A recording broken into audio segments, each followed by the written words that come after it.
Good morning everyone. તો last લેક્ચરમાં આપણે વાત કરી હતી ઇન્ડક્ટિવ ઇફેક્ટ વિશે. તો આજે આપણે વાત કરવાની છે application of the inductive effect. આપણને ખબર છે ઇન્ડક્ટિવ ઇફેક્ટ બે પ્રકારની હતી. એક તો પોઝિટિવ ઇન્ડક્ટિવ ઇફેક્ટ મીન્સ કે પ્લસ આઈ, અને બીજી હતી નેગેટિવ ઇન્ડક્ટિવ ઇફેક્ટ મીન્સ કે માઇનસ આઈ.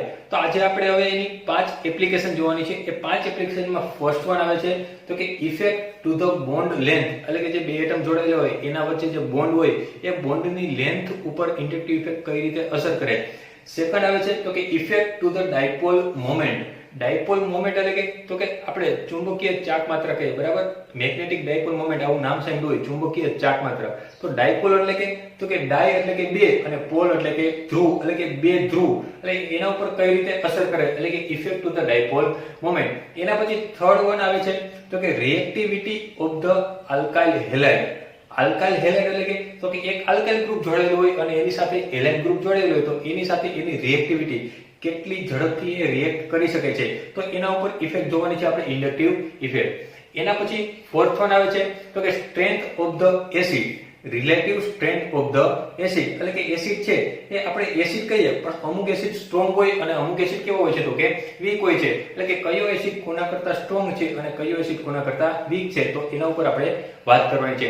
અને પાંચમું આવે છે તો કે બેઝિસિટી ઓફ ધ એમાઇન્સ. એમાઇન્સ એટલે કે આપણે સામાન્ય ગ્રુપ જોયું NH2 ગ્રુપ છે એને આપણે અમાઇન ગ્રુપ કહીએ, તો એની બેઝિસિટી ઉપર શું અસર કરે છે એ. તો આ 5 એપ્લિકેશન આપણે હવે જોઈએ. Application of the inductive effect, એમાં તમને ફર્સ્ટ વન આપેલું છે તો કે effect on the bond length, એટલે કે બોન્ડ લેન્થ ઉપર કઈ રીતે અસર કરે છે. એટલે કે અહીંયા કોઈ પણ બે એટમ ધારો કે જોડાયેલો હોય, એક એટમ A છે અને બીજો એટમ કયો છે તો કે B. બે એટમ જોડાયેલા છે, એ બંને આ બોન્ડ થી જોડાયેલા હોય, તે બોન્ડની લંબાઈમાં કઈ રીતે એ ફેરફાર કરે છે, વધારો ઘટાડો કરી શકે છે, તો એ આપણે હવે જોઈએ. તો અહીંયા ફર્સ્ટ વન આપેલું છે we know that the inductive effect give to ionic character. અહીં જો એ બોન્ડમાં કયું કેરેક્ટર ઉત્પન્ન કરે છે તો કે આયોનિક કેરેક્ટર. આયોનિક કેરેક્ટર કઈ રીતે તો કે અહીંયા એક એટમ A છે અને બીજો કયો છે તો કે B એટમ છે. એક એટમ હોય એના ઉપર પોઝિટિવ ચાર્જ આવી જાય છે અને બીજો એટમ છે એના ઉપર કયો ચાર્જ આવી જાય તો કે નેગેટિવ ચાર્જ. એટલે કે એક પોઝિટિવ ચાર્જ ધરાવતો એટમ બની જાય છે અને બીજો નેગેટિવ ચાર્જ ધરાવતો એટમ. તો અહીંયા હવે એક્ઝામ્પલ આપેલું છે. ફોર એક્ઝામ્પલ, તો અહીંયા હવે એક્ઝામ્પલ આપેલું છે. For example the bond length between the carbon and halogen. અહીંયા એક્ઝામ્પલ લીધું છે એક કાર્બન અને બીજો કયું લીધું છે તો કે halogen. In alkyl halide decrease with the increase in the inductive effect. એટલે કે જેમ જેમ ઇન્ડક્ટિવ ઇફેક્ટ ઇન્ક્રીઝ થશે એમ જે એની જે બોન્ડ લેન્થ છે એ બોન્ડ લેન્થ શું થશે તો કે ડિક્રીઝ થશે. એટલે કે જેમ જેમ ઇન્ડક્ટિવ ઇફેક્ટ ઇન્ક્રીઝ થાય એમ બોન્ડ લેન્થ શું થાય તો કે ડિક્રીઝ થાય. તો અહીં જો તમને આપેલું છે તો કે આલ્કાઇલ હેલાઇડ એની બોન્ડ લેન્થ તમે જેમ જેમ ડાબી બાજુથી જમણી બાજુ તરફ જાવ છો, ડાબી બાજુથી જમણી બાજુ તરફ જાવ એમ એની બોન્ડ લેન્થ શું થાય છે તો કે ડિક્રીઝ થાય છે. પરંતુ એની જે ઇન્ડક્ટિવ ઇફેક્ટ છે એની જે ઇન્ડક્ટિવ ઇફેક્ટ એ શું થાય છે તો કે ઇન્ક્રીઝ થાય છે. તો અહીં જો સૌથી પહેલા અહીંયા CH3I જોડાયેલું છે, એના કરતા ઇન્ડક્ટિવ ઇફેક્ટ એટલે કે અહીંયા આયોડિન કરતા ઇન્ડક્ટિવ ઇફેક્ટ કોની વધારે છે તો કે બ્રોમિન. બ્રોમિન કરતા કોની વધારે છે ક્લોરિન, અને ક્લોરિન કરતા કોની વધારે છે ફ્લોરિન. એટલે કે જેમ જેમ તમે ડાબી બાજુથી જમણી બાજુ તરફ જાવ છો એમ ઇન્ડક્ટિવ ઇફેક્ટ શું થાય છે તો કે ઇન્ક્રીઝ થાય છે. તો એની જે બોન્ડ લેન્થ શું થશે તો કે ડિક્રીઝ થશે. તો અહીં જોજો તમને પહેલા જે બોન્ડ લેન્થ આપેલી છે કેટલી આપેલી છે તો કે 2.14 એંગસ્ટ્રોમ. એના પછી ઘટીને કેટલી થઈ જાય છે 1.94. એના પછી ઘટીને 1.78 અને લાસ્ટમાં કેટલી થઈ જાય છે 1.38. એટલે કે જેમ જેમ ઇન્ડક્ટિવ ઇફેક્ટ શું થશે તો કે ઇન્ક્રીઝ થશે એમ એની જે બોન્ડ લેન્થ છે એ શું થશે તો કે ડિક્રીઝ થશે. ત્યાર પછી સેકન્ડ એપ્લિકેશન આવે છે effect on the dipole moment. તો એમાં પોઈન્ટ આપેલો છે we know that the inductive effect leads to a dipolar character. આગળના આપણે પહેલી એપ્લિકેશન જોઈ હતી એમાં શબ્દ આવ્યો હતો આયોનિક કેરેક્ટર. અહીં જો શબ્દ આવ્યો છે ડાયપોલર કેરેક્ટર, એટલે કે બે ધ્રુવો, એક પોઝિટિવ અને એક નેગેટિવ, બંને સેમ જ છે in a molecule. Next point, therefore the dipole moment increase with the inductive effect. એટલે કે જેમ જેમ ઇન્ડક્ટિવ ઇફેક્ટ ઇન્ક્રીઝ થશે એમ એની ડાયપોલ મોમેન્ટ પણ શું થશે તો કે ઇન્ક્રીઝ થશે. તો અહીં જો તમને આલ્કાઇલ હેલાઇડ, તો અહીં આપણને ખબર છે કે આયોડિન પેલો અહીંયા એટમ જોડાયેલો છે આયોડિન, એના પછી કયું છે તો કે બ્રોમિન, અને એના પછી કયું છે તો કે ક્લોરીન, એટલે કે ઓછી ઇન્ડક્ટિવ ઇફેક્ટ કોની હશે તો કે આયોડિન, એના પછી વધારે કોની હશે બ્રોમિનની, અને એના કરતાં વધારે કોની હશે તો કે ક્લોરીનની. એટલે કે તમે ડાબી બાજુથી જમણી બાજુ તરફ જશો તો એની જે ઇન્ડક્ટિવ ઇફેક્ટ છે એ ઇન્ડક્ટિવ ઇફેક્ટ શું થશે તો કે ઇન્ક્રીઝ. તો એની જે ડાયપોલ મોમેન્ટ છે એ ડાયપોલ મોમેન્ટ પણ શું થશે ઇન્ક્રીઝ. તો પહેલા જોવો છે તમને અહીંયા જે ડાયપોલ મોમેન્ટ પહેલા આપેલી છે કેટલી આપેલી છે 1.64, એના પછી ડાયપોલ મોમેન્ટ વધીને અહીંયા 1.79 છે, ત્યાં 1.76 સમથિંગ કરી નાખજો, 1.79 ની જગ્યાએ 1.76, તો 1.76 અને ત્યારબાદ અહીંયા આવે છે 1.78. એટલે કે તમે જોયું અહીંયા જેમ જેમ તમે ડાબી બાજુથી જમણી બાજુ તરફ જાઓ એમ એની જે ઇન્ડક્ટિવ ઇફેક્ટ છે એ ઇન્ડક્ટિવ ઇફેક્ટ પણ શું થાય છે તો કે ઇન્ક્રીઝ થાય છે, અને એની જે ડાયપોલ મોમેન્ટ છે એ પણ શું થાય છે તો કે ઇન્ક્રીઝ થાય છે. ત્યાર પછી આપણે થર્ડ એપ્લિકેશન જોઈએ, reactivity of the alkyl halide. એમાં ફર્સ્ટ પોઈન્ટ આપેલું છે the concept of the inductive effect clearly show that the alkyl halides are more reactive than the alkanes. અહીંયા બે વસ્તુ તમને કીધી છે, એક તો આલ્કાઇલ હેલાઇડ અને બીજું શું કીધું છે તો કે આલ્કેન. એટલે કે આ આલ્કેન કરતા આલ્કાઇલ હેલાઇડ છે એ કેવા છે તો કે વધારે રિએક્ટિવ, એટલે કે ઝડપથી કોઈ પણ પ્રક્રિયા આપે છે. ત્યાર પછીનો નેક્સ્ટ પોઈન્ટ આપેલો છે further the order of the reactivity of tertiary butyl chloride, isopropyl chloride and methyl chloride. એ ત્રણ એક્ઝામ્પલ લીધા છે, એક ટર્શરી બ્યુટાઇલ ક્લોરાઇડ, એના પછી આઇસોપ્રોપાઇલ ક્લોરાઇડ અને થર્ડ વન છે methyl chloride. On the basis of inductive effect is as given below. એટલે કે એની રિએક્ટિવિટી તમને જો નીચે આપેલી છે, તો કે અહીંયા આપણે ત્રણ એક્ઝામ્પલ લીધા. એમાં પહેલું એક્ઝામ્પલ કયું છે તો કે ટર્શરી બ્યુટાઇલ ક્લોરાઇડ, એના પછી બીજું એક્ઝામ્પલ છે આઇસોપ્રોપાઇલ ક્લોરાઇડ, એના પછી ત્રીજું એક્ઝામ્પલ આપેલું છે આપણને તો કે મિથાઇલ ક્લોરાઇડ. તો અહીં જો આપણે વાત કરીએ હવે ટર્શરી બ્યુટાઇલ ક્લોરાઇડ, તો એમાં ટર્શરી બ્યુટાઇલ ક્લોરાઇડમાં અહીં જો મિથાઇલ ગ્રુપ કેટલા જોડાયેલા છે તો કે 1, 2 અને 3 મિથાઇલ ગ્રુપ જોડાયેલા છે. જ્યારે અહીંયા આઇસોપ્રોપાઇલ ક્લોરાઇડની વાત કરીએ તો એમાં મિથાઇલ ગ્રુપ કેટલા છે તો કે 2 મિથાઇલ ગ્રુપ, અને જ્યારે મિથાઇલ ક્લોરાઇડમાં વાત કરીએ તો મિથાઇલ ગ્રુપ કેટલા છે તો કે એક જ મિથાઇલ ગ્રુપ. તો આપણને ખબર છે કે આલ્કાઇલ ગ્રુપ છે, આ જે આલ્કાઇલ ગ્રુપ છે, આ જે મિથાઇલ ગ્રુપ એટલે કે એને નામ આપ્યું છે કે આલ્કાઇલ ગ્રુપ, એની ઇન્ડક્ટિવ ઇફેક્ટ છે તો કે પોઝિટિવ ઇન્ડક્ટિવ ઇફેક્ટ. તો અહીં પોઝિટિવ ઇન્ડક્ટિવ ઇફેક્ટ જો અહીંયા ત્રણ જગ્યાએથી મળે છે. અહીંયા પોઝિટિવ ઇન્ડક્ટિવ ઇફેક્ટ કેટલી જગ્યાએથી મળે છે? 3 જગ્યાએથી. જ્યારે આમાં કેટલી જગ્યાએથી મળે છે તો કે 2 જગ્યાએથી, અને જ્યારે આમાં પોઝિટિવ ઇન્ડક્ટિવ ઇફેક્ટ માત્ર ખાલી કેટલી જગ્યાએથી મળે છે તો કે એક જ જગ્યાએથી. તો અહીં જો સૌથી વધારે પોઝિટિવ ઇન્ડક્ટિવ ઇફેક્ટ એ શેમાં હશે તો કે ટર્શરી બ્યુટાઇલ ક્લોરાઇડમાં. એનાથી ઓછી પોઝિટિવ ઇન્ડક્ટિવ ઇફેક્ટ શેમાં હશે? આઇસોપ્રોપાઇલ ક્લોરાઇડ, અને સૌથી ઓછી શેમાં હશે તો કે મિથાઇલ ક્લોરાઇડ. તો અહીંયા જો તમને પોઈન્ટ આપેલો છે એ C number tertiary butyl chloride is more reactive. હવે ટર્શરી બ્યુટાઇલ ક્લોરાઇડ છે એ વધારે રિએક્ટિવ છે, એ કઈ રીતે? હવે આપણે કે આ જે મિથાઇલ ગ્રુપ છે એ મિથાઇલ ગ્રુપ છે એ શું કરે છે તો કે પોઝિટિવ, આ મિથાઇલ ગ્રુપ છે એની ઇન્ડક્ટિવ ઇફેક્ટ કેવી છે તો કે positive inductive effect. Positive inductive effect એટલે તો કે એ ઇલેક્ટ્રોન ડોનેટ કરી શકે, એ ઇલેક્ટ્રોન શું કરી શકે તો કે ડોનેટ કરી શકે. તો આ મિથાઇલ ગ્રુપ છે એ ઇલેક્ટ્રોન ડોનેટ કરશે, તો આ જે ક્લોરીન છે એને એ ઇલેક્ટ્રોન ડેન્સિટી મળશે. તો આ મિથાઇલ ગ્રુપ જો કેટલી બાજુથી ઇલેક્ટ્રોન ડોનેટ કરી શકે છે? 3 બાજુથી. તો આ ક્લોરીન છે એને ત્રણેય બાજુથી શું મળશે તો કે ઇલેક્ટ્રોન મળશે. એ ક્લોરીન છે એને ત્રણેય બાજુથી શું મળશે તો કે ઇલેક્ટ્રોન, એટલે કે ક્લોરીન એટમ છે એને ધક્કો મારશે, અને આ ક્લોરીન એટમ આ જગ્યાએથી શું થઈ જશે તો કે રિમૂવ થઈ જશે. તો હવે અહીં જોઈ શકો છો કે અહીંયા મિથાઇલ ગ્રુપ છે એ કેટલી બાજુ છે તો કે 2 બાજુ. તો આ ક્લોરીન એટમ છે એને કેટલી બાજુથી ઇલેક્ટ્રોન ડેન્સિટી મળશે? 2 બાજુથી. તો પણ અહીંયા પણ ક્લોરીન એટમ શું થઈ શકે તો કે દૂર થઈ શકે, અને અહીંયા આ જે ઇલેક્ટ્રોન ડેન્સિટી છે એ કેટલી બાજુથી મળશે તો કે એક જ બાજુથી. એટલે કે સૌથી વધુ જો ધક્કો લાગતો હોય તો સૌથી વધુ ધક્કો અહીંયા 3 સાઈડથી લાગે છે. એ જે શેમાં લાગે છે તો કે ટર્શરી બ્યુટાઇલ ક્લોરાઇડમાં, એટલે કે એમાંથી ઇઝીલી ક્લોરીન દૂર થઈ શકે. એનાથી ઓછો ધક્કો ક્લોરીનને શેમાંથી લાગે તો કે આઇસોપ્રોપાઇલ ક્લોરાઇડ, અને સૌથી ઓછો એક જ સાઈડથી ધક્કો ઇલેક્ટ્રોનને કોણ શેમાંથી લાગશે તો કે મિથાઇલ ક્લોરાઇડમાંથી. એટલે કે સૌથી ઝડપથી જે ક્લોરીન એટમ દૂર થશે એ શેમાંથી થશે તો કે ટર્શરી બ્યુટાઇલ ક્લોરાઇડમાંથી. એટલે જો અહીંયા પોઈન્ટ આપ્યો છે એ C number tertiary butyl chloride is more reactive, એટલે કે સૌથી ઝડપથી રિએક્શન આપતું, સૌથી ઝડપથી ક્લોરીનને દૂર કોણ કરી શકે તો કે tertiary butyl chloride. The chlorine atom A can be very easily replaced by the other atom. એટલે કે ક્લોરીન એટમ ત્યાંથી દૂર થઈ જાય અને એની જગ્યાએ આ ક્લોરીન એટમ શું થઈ જશે? દૂર થઈ જશે, અને એની જગ્યાએ કોઈ બીજો એટમ, ધારો કે એ એટમ છે એ આસાનીથી ત્યાં જોડાઈ શકે. Then the isopropyl chloride this is because of the positive inductive effect of the 3 methyl group. એટલે કે જો અહીંયા આપણે કીધું હતું કે અહીં મિથાઇલ ગ્રુપ, અહીંયા ટર્શરી બ્યુટાઇલ ક્લોરાઇડમાં કેટલા મિથાઇલ ગ્રુપ જોડાયેલા છે? તો કે 3 મિથાઇલ ગ્રુપ. એ 3 મિથાઇલ ગ્રુપની ઇન્ડક્ટિવ ઇફેક્ટ કેવી છે? તો કે પોઝિટિવ ઇન્ડક્ટિવ ઇફેક્ટ. તો જોઈએ હવે આપણે fourth application, strength of the carboxylic acid. તો એમાં ફર્સ્ટ પોઈન્ટ આપેલો છે આપણને, carboxylic acid has a tendency to lose a proton. આપણને ખબર છે કે કોઈ પણ જે એસિડ હોય, આ એસિડ છે એ એસિડ શું કરતો હોય? તો કે પ્રોટોન ડોનેટ કરતો હોય. પ્રોટોન ડોનેટ કરતો હોય એને આપણે શું કહીએ છીએ? તો કે એસિડ કહીએ છીએ. ત્યાર પછી the strength of an acid depends on which it's ionize to give a proton. એટલે કે અહીં જો જે પ્રોટોન છે એ કોના ઉપરથી મળતો હશે? તો કે ઓક્સિજન ઉપરથી.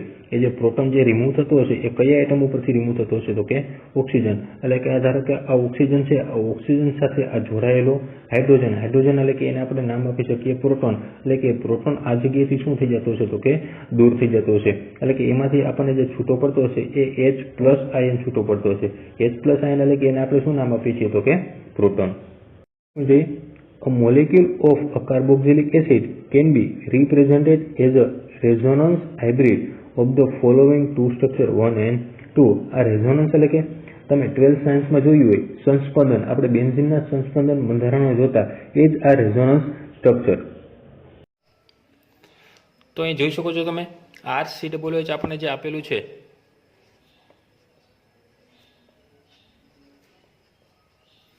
હવે એનું જે સંસ્પંદન બંધારણ, રેઝોનન્સ સ્ટ્રક્ચર કઈ રીતે? તો કે ઓક્સિજન પાસે અહીંયા 2 લોન પેર પડેલ છે, આ ઓક્સિજન પાસે પણ અહીંયા 2 લોન પેર હશે.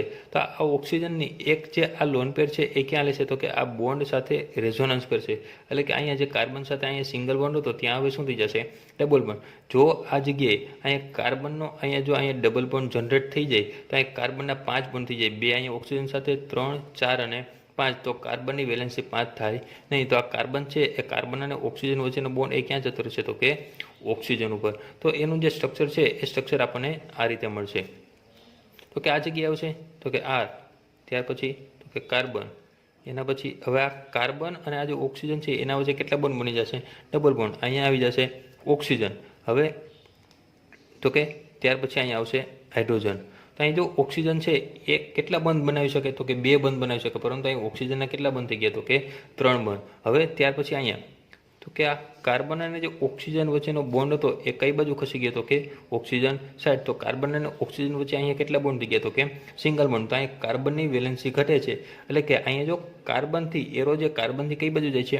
ઓક્સિજન તરફ. એટલે કે આ યાદ રાખવાનું, એરો જ્યાંથી ઉપડે ત્યાં હંમેશા પોઝિટિવ ચાર્જ આવે અને એરો જ્યાં પૂરો થાય ત્યાં હંમેશા કયો ચાર્જ આવે? તો કે નેગેટિવ. તો આમાં જો કાર્બન સાઈડથી એરો ઉપડ્યો છે તો કાર્બન ઉપર ચાર્જ કયો આવવો જોઈએ? તો કે પોઝિટિવ. પરંતુ અહીંયા કાર્બન અને ઓક્સિજન વચ્ચે એક નવો બોન્ડ બની ગયો એટલે ત્યાં કાર્બન ઉપર પોઝિટિવ ચાર્જ આવશે નહીં, એની વેલેન્સી પૂરી થઈ ગઈ. તો અહીં ઓક્સિજન છે એના ઉપર ચાર્જ કયો આવશે? તો કે નેગેટિવ. અહીંયા જો ઓક્સિજન છે એ ઓક્સિજન ત્યાંથી અહીંયા ઓક્સિજન ઉપરથી એરો ઉપડ્યો છે તો ઓક્સિજન ઉપર ચાર્જ કયો હશે? તો કે પોઝિટિવ. તો આ એનું શું થઈ ગયું? તો કે રેઝોનન્સ સ્ટ્રક્ચર. પછી તો કે પાછું શું થશે? તો કે ઓક્સિજન ઉપર નેગેટિવ ચાર્જ છે એ સ્ટેબલ હોય નહીં. એટલે કે ઓક્સિજન છે આ પોતાનો નેગેટિવ ચાર્જ એ પાછો એને ડોનેટ કરી શકે છે. એને પાછો એને ડોનેટ કરશે તો હવે આ કાર્બન અને ઓક્સિજન વચ્ચેનો જે બોન્ડ છે એ બોન્ડ પાછો ક્યાં જતો રહેશે? તો કે આ ઓક્સિજન ઉપર. એટલે કે અહીં જો આ રેઝોનન્સ સ્ટ્રક્ચર, આ સંસ્પંદન બંધારણ, આ બીજામાંથી પહેલું અને પહેલામાંથી તમને પાછું કયું સ્ટ્રક્ચર મળે? તો કે બીજું સ્ટ્રક્ચર. એટલે કે આ સ્ટ્રક્ચર 1 છે અને આ જે સ્ટ્રક્ચર છે એ સ્ટ્રક્ચર કેટલામું છે? તો કે બીજું. એટલે કે આ બોન્ડ છે એ બોન્ડ એ શું થાય? તો કે સતત ને સતત એમાં ફરતા રહેતા હોય છે. સ્ટ્રક્ચર 1 અને સ્ટ્રક્ચર 2 જોયું કે જેમાં આ રેઝોનન્સ સતત થતું રહે છે. તો અહીંયા પેલું છે ઇન સ્ટ્રક્ચર 2 તો oxygen atom of the hydroxyl group. Hydroxyl group એટલે કે એ ગ્રુપ થશે તો કે OH ગ્રુપ. હાઇડ્રોક્સાઇલ ગ્રુપ છે અને કયું ગ્રુપને નામ આપ્યું છે? OH group. Has a positive charge and so it tends to attract the electron pair of the OH bond. means કે અહીં જો ઇન્ડક્ટિવ ઇફેક્ટ એટલે કે આ એટલે કે શું દર્શાવે છે? તો કે ઇન્ડક્ટિવ ઇફેક્ટ. એટલે કે OH બોન્ડ છે એના ઉપર ચાર્જ કયો આવે છે? તો કે અહીં જો જોઈ શકો છો તમે અહીંયા આ OH ઉપર જુઓ જે ચાર્જ કયો આવ્યો છે તો કે પોઝિટિવ. કોઈ પણ એટમ ઉપર પોઝિટિવ ચાર્જ ક્યારે આવે તો કે એ ઇલેક્ટ્રોન શું કરી દેતો હોય તો કે ડોનેટ. તો અહીંયા જો ઓક્સિજને ઇલેક્ટ્રોન શું કર્યા હતા તો કે ડોનેટ. ઇલેક્ટ્રોન ડોનેટ કરે એના ઉપર ચાર્જ કયો હશે તો કે પોઝિટિવ. હવે એને ઇલેક્ટ્રોન ઘટતા હોય તો ઇલેક્ટ્રોન શું કરશે તો કે પાછા મેળવશે. પાછા મેળવવું એટલે કે તો કે એટ્રેક્ટ કરશે. જો અહીં શબ્દ એવો તો કે ટેન્ડ્સ ટુ એટ્રેક્ટ એટલે કે એનામાં કેવી કેપેસિટી જનરેટ થાય તો કે ઇલેક્ટ્રોન એટ્રેક્ટ કરવાની capacity. This result in removal of the hydrogen atom as a proton. એટલે હાઇડ્રોજન એટમ છે એ કોના તરીકે રિમૂવ થશે તો કે proton. So carboxylic acid બિહેવ્સ as an acid. એટલે કે કોઈ પણ એટમ છે મોલિક્યુલ છે એ જો પ્રોટોન ડોનેટ કરતો હોય તો એ શું કહેવાય તો કે એને એસિડ કહેવાય. અહીંયા એક્ઝામ્પલ આપ્યું છે તો કે RCOOH કાર્બોક્સિલિક એસિડ. એમાંથી બે આયન છૂટા પડશે.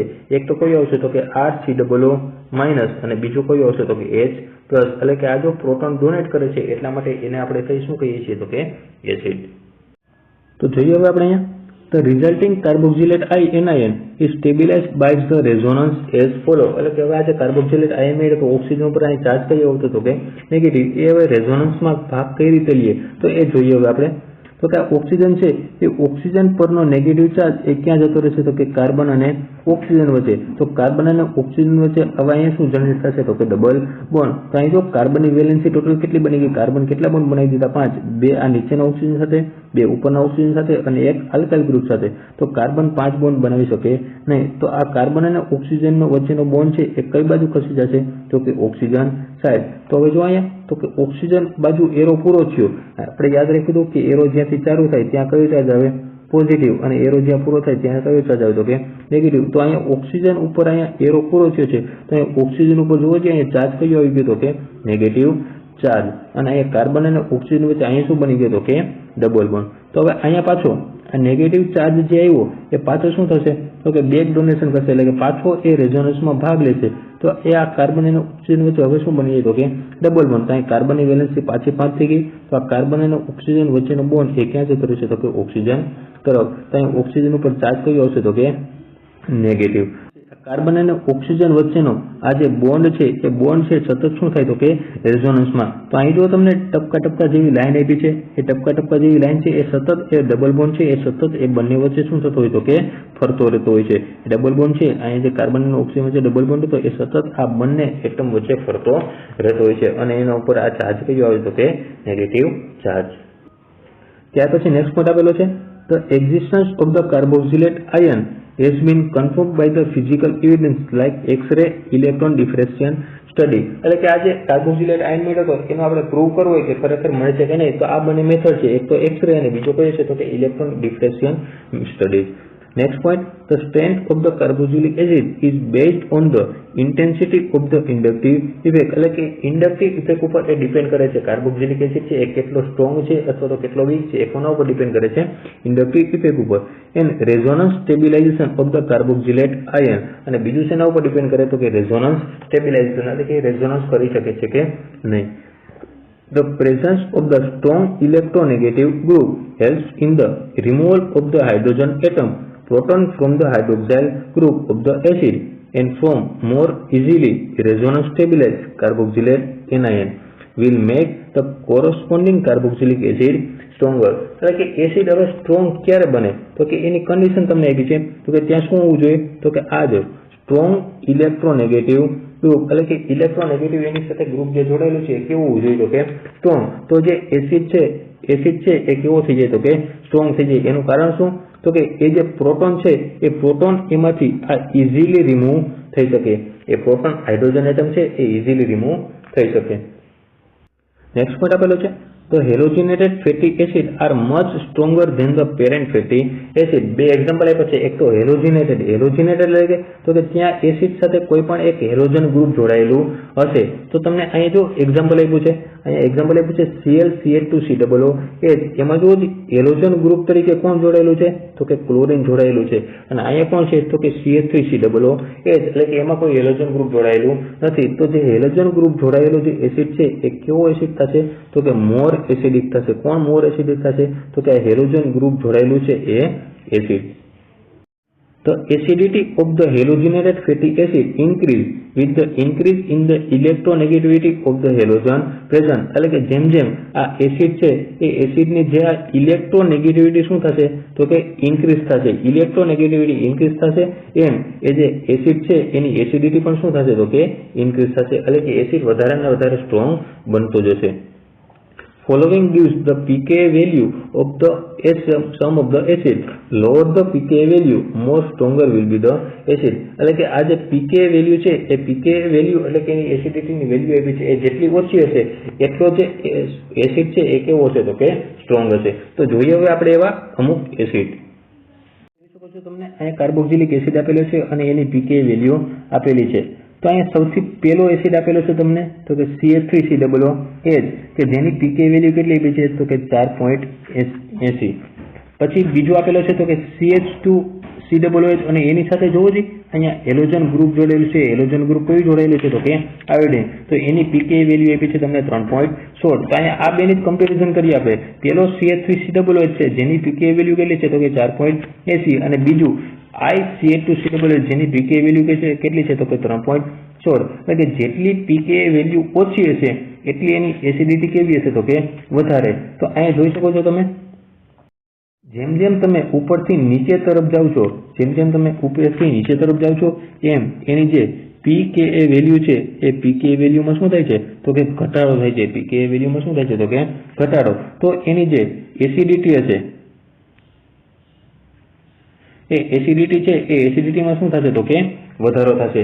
જેમ જેમ ઉપરથી નીચે તરફ જાવ એમ એની pKa વેલ્યુમાં શું થાય છે તો કે ઘટાડો. તો એની જે એસિડિટી છે એ એસિડિટીની વેલ્યુમાં શું થશે તો કે વધારો થશે. પાંચમી application basic character of the amines.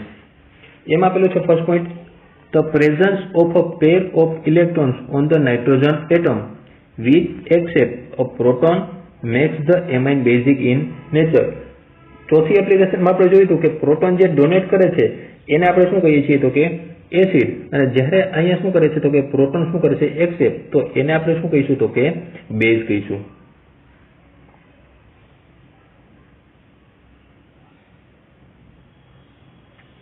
Next point આપેલો છે in fact a compound is believed to be basic in nature if it is capable of accepting proton. એટલે કે જો કોઈ પણ કમ્પાઉન્ડ છે એ પ્રોટોન શું કરી શકતો હોય તો કે એક્સેપ્ટ કરતું હોય, પ્રોટોન એક્સેપ્ટ કરી શકતો હોય તો એને આપણે શું કહી શકીએ તો કે બેઝ.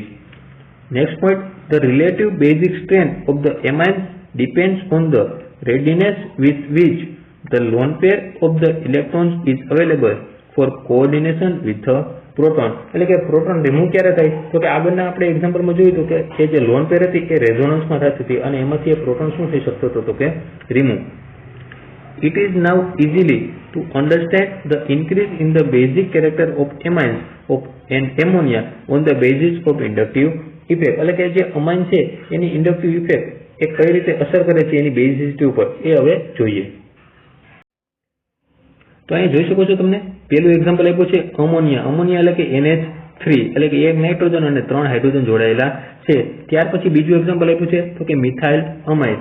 ત્રીજું એક્ઝામ્પલ આપ્યું છે ડાયમિથાઇલ અમાઇન અને ત્રીજું એક્ઝામ્પલ આપ્યું છે ટ્રાયમિથાઇલ અમાઇન. એટલે કે જેમ જેમ તમે આગળ વધતા જાવ છો એમ એમાં જે મિથાઇલ ગ્રુપ છે, આલ્કાઇલ ગ્રુપ છે એની સંખ્યામાં શું થાય છે તો કે વધારો. અહીંયા પેલું જે હતું NH3 એમાં 3 શું હતા તો કે હાઇડ્રોજન, એમાં એક પણ મિથાઇલ ગ્રુપ હતું નહીં. પછી જે બીજું આપેલું છે તમને એમાં જોવો તમને અહીંયા એક મિથાઇલ ગ્રુપ જોવા મળે છે. એટલે કે નાઇટ્રોજન સાથે હવે હાઇડ્રોજન જોવો કેટલા થઈ ગયા તો કે 2. તો એને આપણે પ્રાઇમરી એમાઇન કહીએ એટલે કે વનંશ એમાઇન એટલે કે પ્રાઇમરી એમાઇન. અહીંયા બીજું જે ડાયમિથાઇલ એમાઇન આપ્યું છે એમાં જોજો તમને મિથાઇલ ગ્રુપ કેટલા જોવા મળે છે તો કે 2. એટલે કે હાઇડ્રોજનની સંખ્યા ત્યાં કેટલી થઈ ગઈ 1, તો એને કહેવાય સેકન્ડરી એમાઇન.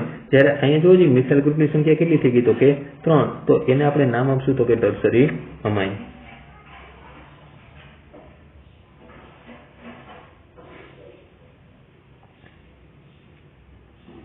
તો હવે ઇન્ડક્ટિવ ઇફેક્ટની વાત કરીએ આપણે તો કે આ જે મિથાઇલ ગ્રુપ છે એ મિથાઇલ ગ્રુપ છે એની ઇન્ડક્ટિવ ઇફેક્ટ હોય છે તો કે પોઝિટિવ ઇન્ડક્ટિવ ઇફેક્ટ. એટલે કે એ ઇલેક્ટ્રોન ડોનેટ કરે. ઇલેક્ટ્રોન શું કરે છે તો કે ડોનેટ કરે છે. તો આ જુઓ જે મિથાઇલ અમાઇન છે તો એમાં એક જ સાઈડ મિથાઇલ ગ્રુપ છે તો એને એક જ સાઈડથી ઇલેક્ટ્રોન મળશે. હવે આમાં જુઓ જે ડાયમિથાઇલ અમાઇન એમાં 2 સાઈડ મિથાઇલ ગ્રુપ જોડાયેલા છે.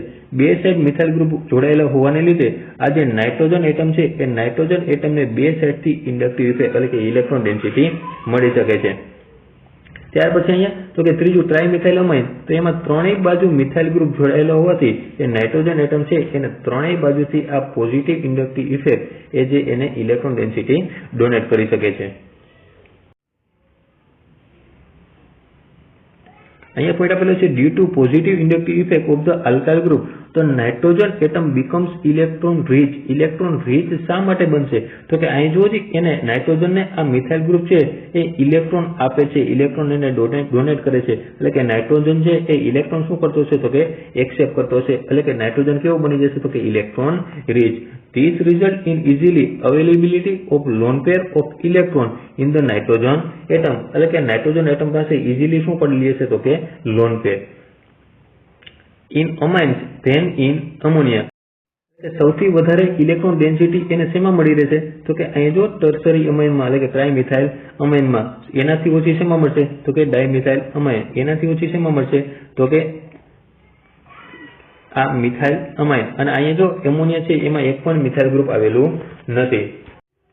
Therefore the ethyl amine એટલે કે CH3CH2NH2 એની pKa વેલ્યુ આપી છે તમને 10.67 is stronger base than the ammonia.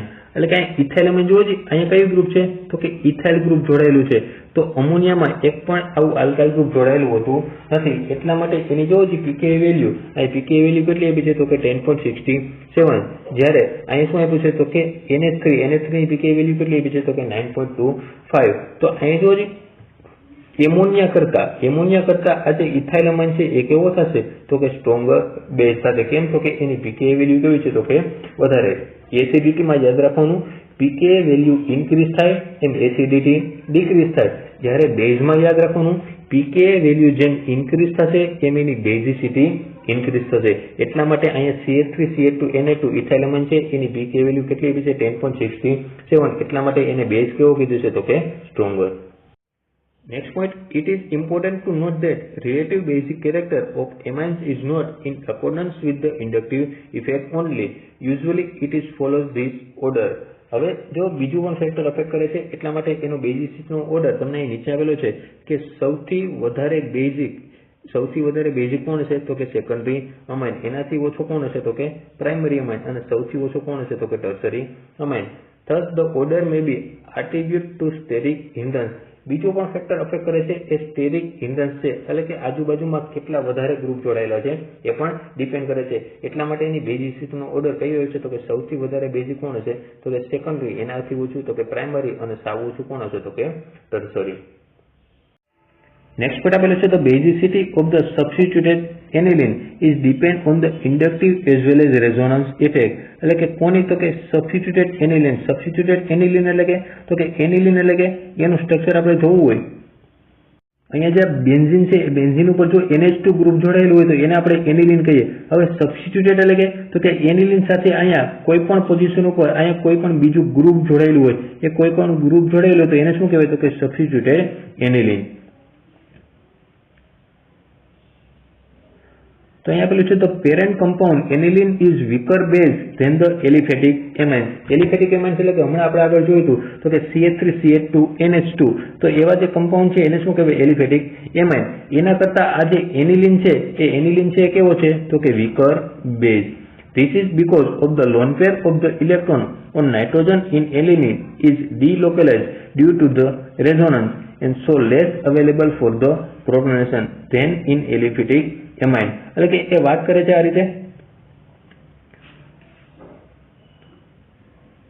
તો કે નાઇટ્રોજન ઉપર જે આ લોન પેર છે એ કેવા થઈ જાય છે? તો કે ડીલોકેલાઇઝ એટલે કે અહીંયા એ રેઝોનન્સમાં શું કરે છે? તો કે ભાગ લે છે. એ રેઝોનન્સમાં ભાગ લેવાને લીધે એ પ્રોટોન એટલે કે એના માટે પ્રોટોન એક્સેપ્ટ કરવા માટે એ એટલા બધા અવેલેબલ રહેતા નથી. એટલા માટે એનિલિન છે એ કેવું છે? તો કે લેસ બેઝિક. નેક્સ્ટ પોઈન્ટ આપેલો છે, the presence of electronegative group like NO2. અહીંયા ગ્રુપ આપેલું છે NO2 group, electronegative group, decrease the basicity of the aniline. હવે જો એનિલિન સાથે કોઈ NO2 ગ્રુપ એટલે કે એવું ગ્રુપ જોડાયેલું હોય કે જે ઇલેક્ટ્રોનેગેટિવ હોય તો એની બેઝિસિટી શું થાય છે? તો કે ડિક્રીઝ થાય છે.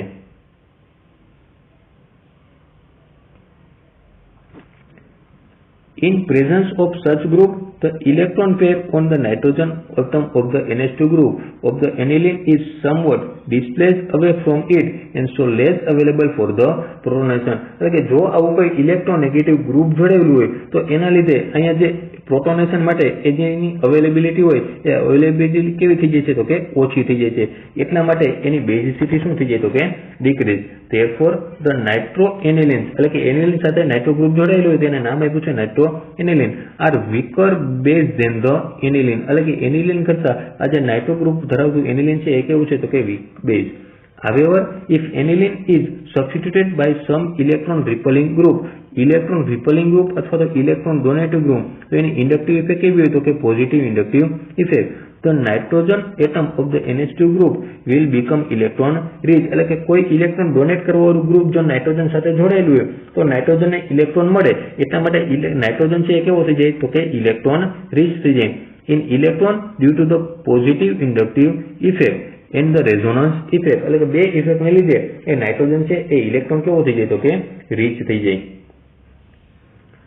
So the lone pair of the electron can easily undergo protonation એટલે કે નાઇટ્રોજન ઉપર પછી જે લોન પેર હશે એની પર આપણે આસાનીથી આપણે પ્રોટોનેશન કરી શકીએ.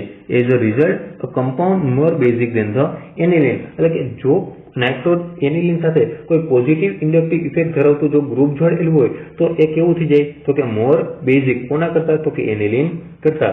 થસ પેરામિથોક્સી એનિલિન અહીં જો એનિલિન સાથે અહીંયા ગ્રુપ જોડાયેલું છે અથવા તો એને બીજું નામ આપ્યું છે પી એનિસાઇડ એટલે કે para anisidine is stronger base than the aniline. તો એક્ઝામ્પલ જો અહીંયા આપેલું છે તો કે અહીંયા ખાલી એનિલિન ખાલી બેન્ઝીન ઉપર જો NH2 ગ્રુપ જોડાયેલું હતું એને આપણે શું કહીએ એનિલિન. જો અહીંયા આપેલું છે એનિલિનનું સ્ટ્રક્ચર. હવે અહીંયા પેરા પોઝિશન ઉપર કયું ગ્રુપ જોડાઈ ગયું છે તો કે OCH3 ગ્રુપ એને નામ આપ્યું છે મિથોક્સી ગ્રુપ એટલે કે પેરા મિથોક્સી એનિલિન. તો એ કેવો થઈ જશે તો કે સ્ટ્રોંગર બેઝ થઈ જશે. એનું કારણ શું તો કે અહીંયા જે આ OCH3 ગ્રુપ છે એની ઇન્ડક્ટિવ ઇફેક્ટ જોવો કેવી છે તો કે પોઝિટિવ ઇન્ડક્ટિવ ઇફેક્ટ. ત્યાર પછી તો કે એનિલિનમાં એક પણ પ્રકારનું ગ્રુપ જોડાયેલું નથી અને અહીંયા જે નાઇટ્રો ગ્રુપ જોડાયેલું છે આ નાઇટ્રો ગ્રુપ એની ઇન્ડક્ટિવ ઇફેક્ટ કેવી છે તો કે નેગેટિવ ઇન્ડક્ટિવ ઇફેક્ટ. એટલે કે અહીંયા આપણે યાદ રાખવાનું કે જેમ આ પોઝિટિવ ઇન્ડક્ટિવ ઇફેક્ટ જેમ ઇન્ક્રીઝ થાય એમ જે એની બેઝિસિટી છે એ બેઝિસિટી પણ શું થશે તો કે ઇન્ક્રીઝ થશે. પોઝિટિવ ઇન્ડક્ટિવ ઇફેક્ટ વાળું ગ્રુપ જેમ જેમ વધારે જોડાતા જાય એમ એની બેઝિસિટી શું થશે તો કે ઇન્ક્રીઝ થશે. એટલે કે અહીં જો સૌથી વધારે જે બેઝિક હશે એ બેઝિક કયું હશે તો કે પેરામિથોક્સી એનિલિન. એના કરતા ઓછું બેઝિક એનિલિન અને સૌથી ઓછું બેઝિક કોણ હશે તો કે પેરાનાઇટ્રો એનિલિન.